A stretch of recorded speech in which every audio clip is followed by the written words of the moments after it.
Всем привет, дорогие друзья! Давно не было никаких видео на мототематику от меня. Сегодня я бы хотел поговорить с вами на тему того, почему я третий год остаюсь на вот этой вот Honda CB и не меняю ее на что-то более мощное, или более свежее, или более новое. То есть не ухожу от карбюратора в пользу инжектора, не ухожу от классических гидравлических тормозов в системе ABS, или там сплит-системы на новых мотоциклах уже, ну, более новые мотоциклы. Казалось бы, есть и возможность, и как бы, может быть, где-то иногда просыпается и желание, но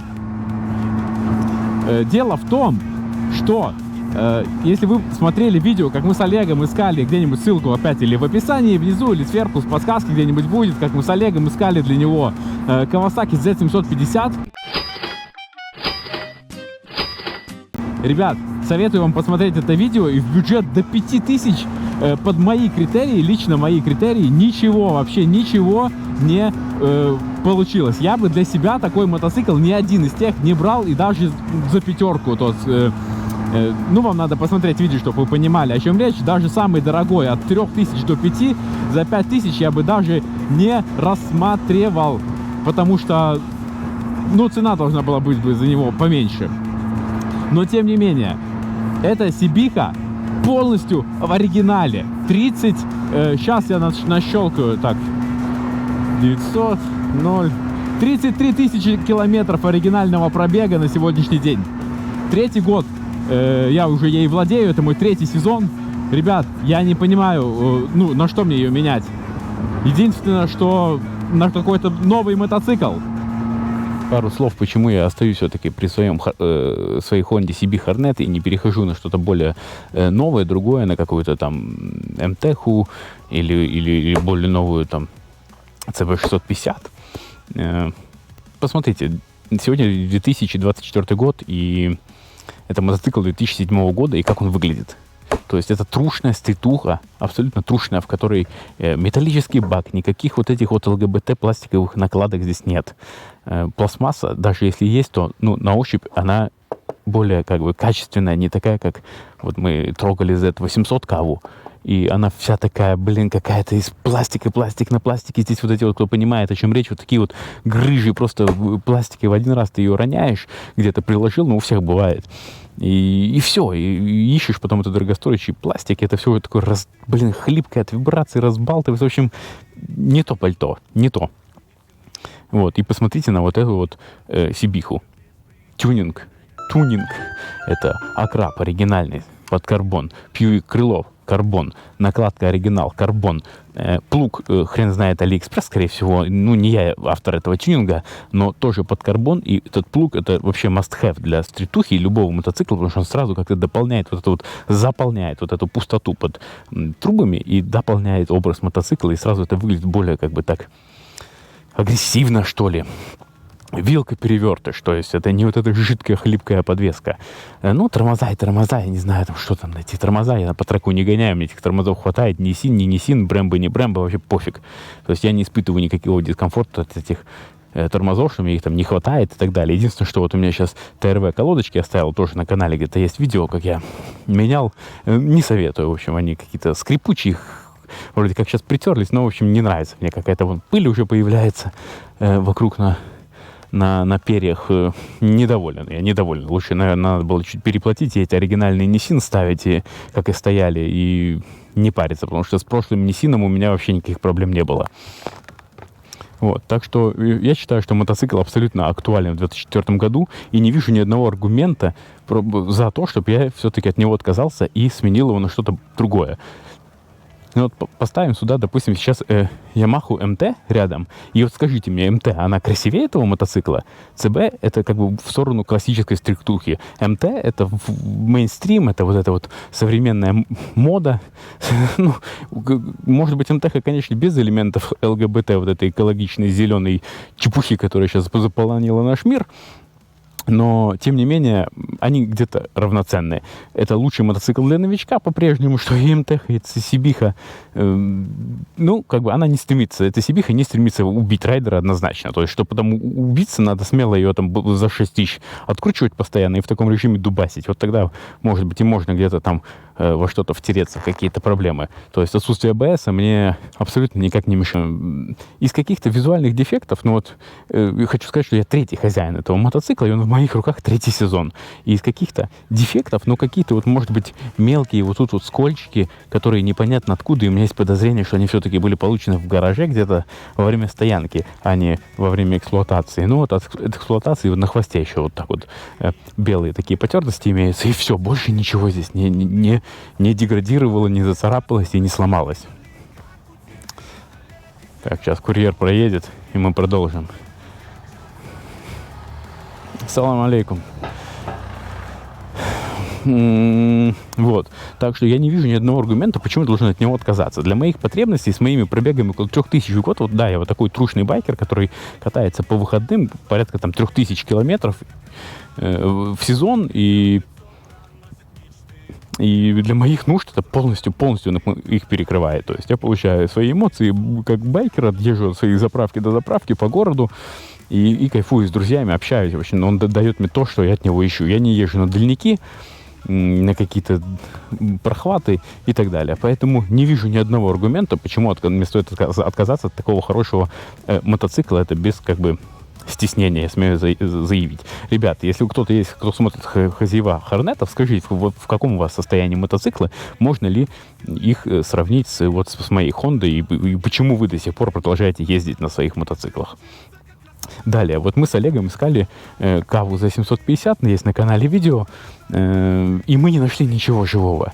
То есть мы объехали Литву, Латвию, посмотрели интересующие нас экземпляры и не нашли ничего живого, что могло бы нас заинтересовать, цена, качество, грубо говоря. То есть мы не искали идеальный, чисто стерильный мотоцикл, но под лично мои критерии ни один из них не попал. Я бы ни один из них не купил, потому что, покупая вот эту Сибиху 3 года назад, я ее взял поверху рынка. На тот момент, 3000 евро она стоила, и еще вложил в нее баллоны, цепь, звезды, масла, фильтра, все обслуживание и так далее. То есть он мне встал, можно было уже что-то посмотреть повыше. Ту же Z-ку 750 можно было смотреть, но тут, не то, чтобы муха не сидела, но я третий хозяин, и до меня были 2 джентльмена, порядка 50 лет обоим, 2 друга, один у другого купил этот мотоцикл, и они друзья. Вот это были прошлые владельцы. Вот, и поэтому мотоцикл в таком очень хорошем сохране. Я, не скажу, что я сильно молюсь на него и каждую пылинку сдуваю, я его эксплуатирую, мою, чищу цепь, подтягиваю, все как и все делаю. Вот, и считаю, что он абсолютно достойно выглядит. Тут, ребята, 33 тысячи, обратите внимание, кто, может быть, себе когда-то будет искать ЦБХу и вам будут рассказывать про маленькие пробеги, обратите внимание, как ограничитель, мостик, как здесь все это выглядит, в каком оно состоянии, как краска блестит и так далее. И расскажите, что вы видите у себя на рынке, что у вас предлагают за большие деньги, и рассказывают, что по 25, 30, 35 тысяч километров пробега. Да там, я уверен, везде больше 70 уже, это как ни крути. Понятно, что мотоцикл это не машина, и ресурс 100 тысяч мотоцикла это уже, наверное, потолок, это его смерть. Хотя, может быть, это Сибихи этого поколения, это еще долгоиграющие такие экземпляры. Так что жду ваших комментариев, рассказывайте, что вы думаете по этому поводу. Стоит ли менять эту Сибиху на что-то другое, и если менять, то на что может конкурировать хотя бы близко с этим мотоциклом. Единственное такое одно замечание, что касается этой Honda CB600, это звук. Все-таки звука у нее здесь нет. Какой-то прямоток ставить, который глушить не хочется, но с оригинальным акрапом она вообще не звучит. Сейчас, ребята, я вам даже запущу мотор. Так, я не в нейтрале.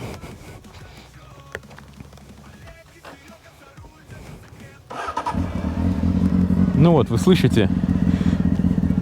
Звука нет. Даже на холостых, это он самый такой приятный и красивый, это он еще на холостых. А по факту он, не звучит. И своеобразный. Конечно, что ожидать от рядной четверки. Та же МТХ, она по звуку, может быть, будет с каким-нибудь тюнячим выхлопом, будет поприятнее, повеселее звучать, отстреливать, попукивать, это будет более живо казаться, но это единственный такой минусок для байкера, это нету звука. Все остальное вполне меня устраивает. Посмотрите, приборка, 2007 год, это дигитальная оранжевая подсветка, дигитальный спидометр и аналоговый тахометр. Температура, датчик топлива, трип А, трип Б, часы, давление масла, нейтраль. Что еще нужно? Что еще нужно в мотоцикле? Ничего. Вот мне как бы этого всего и хватает. Именно поэтому я продолжаю эксплуатировать свою Хонду и не спешу отказываться, потому что, как я представлю, что мне предстоит искать мотоцикл, поддержанный в Латвии, у меня опускаются руки, потому что, блин, мои критерии, как бы, техники, которые я хочу владеть, это, ну, как бы, не затрепанный, не зашарканный, не замученный аппарат, а более-менее живая техника, как бы. Ну, вы понимаете, о чем я говорю. Ну, не хочется на чем попало ездить. На какой-то некрухе-спортухе, там, столетней или ушатанной какой-нибудь по низу рынка, там, более свежей аппаратуре. Ну, в общем, муки выбора. Я за рациональность, короче говоря. Вот я сейчас еду на Сибихе старой и кайфую. А кто-то, может быть, и едет на новой, там, BMW, моцике, я имею в виду, новом BMW, и знает, что ему в следующем месяце, хочешь не хочешь, кредит-то надо заплатить. А вот на работу надо обязательно поэтому выйти. А поэтому взять и в жизни что-то поменять резко тоже нельзя, потому что кредит надо за бэху, за одну, за Е70, за квартиру, за все надо заплатить кредит. Так что, ребята, вот жизнь она такая. Может быть, и на Сибихе поездить. Это, может быть, я, кстати, себя и успокаиваю, знаете как, оправдываю. Может и нет. Но я хочу верить, что я в это верю. В общем, дорогие друзья, какие-то у нас тут танцы, тиктоки. В общем, дорогие друзья, такое получилось спонтанное видео. Спонтанная покатушка, которая тоже не планировалась погода. Просто сегодня позволила выкатить, поэтому я и выкатил. И поделился с вами мнением. И порассуждал и сам для себя в том числе, почему я до сих пор езжу на престарелой Honda CB, а не перехожу на что-то более современное, мощное, крутое, яркое. Как-то так. Спасибо, ребят, за внимание. Подписывайтесь на канал, делитесь своим мнением в комментариях. Я активно отвечаю на все комментарии, все их читаю. Поэтому буду рад общению и каким-то конструктивным диалогом. Все, всем спасибо, дорогие друзья. До новых встреч. Пока.